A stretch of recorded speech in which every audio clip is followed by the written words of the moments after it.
అనుకోవాలా? ఖచ్చితంగా lie detector టెస్టులు పనికిరావండి. నార్కో అనాలిసిస్ టెస్ట్ చేయాలి వీళ్ళని. పిల్లలు కాబట్టి అనుమతించకపోవచ్చు, దుర్గారావుని అయితే అనుమతించవచ్చు. కానీ దాంట్లో ఉన్న దరిద్రం ఏంటంటే ఆ సదరు వ్యక్తి ఓకే అంటేనే చేయాలి, అంటే అతను అనుమతితోనే చేయాలి. అది చెయ్యకలే పోతుంది. కానీ నార్కో అనాలిసిస్ టెస్ట్ చేస్తే తీవ్రవాదుల కాళ్ళకైతే వాళ్ళ అనుమతి అక్కర్లా, చేసేస్తారు. అది చేస్తే కనుక అసలు నిజాలు వస్తాయి. ఎందుకంటే లోపల ఉన్నది బయటికి రావాలంటే నార్కో అనాలిసిస్ టెస్ట్ తప్పించి మరొకటి లేదు.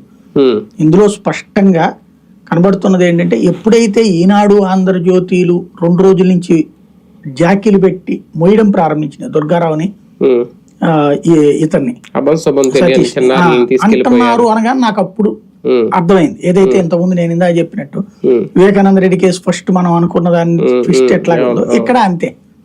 బేసిక్ గా ఎప్పుడు వీళ్ళు ఎప్పుడైతే నెత్తిన పెట్టుకున్నప్పుడు దస్తగిరి గారిని పత్రికల్లో హైలైట్ చేసింది ఈనాడు జ్యోతి, టీవీలకు ఇంటర్వ్యూ ఇచ్చింది వాడు ఫస్ట్. ఏది తను ఒప్పుకునే ముందు, అంటే తను అరెస్ట్ చేస్తారనే ముందు చేశాడు. ఆ తర్వాత అతనికి బెయిల్ ఇవ్వడానికి సిబిఐ ముందుకు వచ్చింది. అంటే అతన్ని అరెస్ట్ అక్కర్లేదు, అప్రూవర్ గా ఓకే రాసేసుకోండి అని. అంటే ఏంటి అక్కడ కథ ఏం నడుస్తున్నది?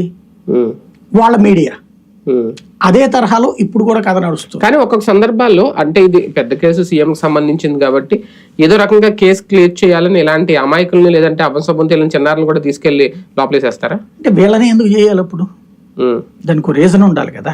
ఇప్పుడు వాళ్ళు అక్కడికి రాకుండా అసలు ఆ ప్రదేశానికే పోకుండా ఏమీ జరగకుండా ఉంటే అనాల్సిన పని ఉండదు కదా. అక్కడ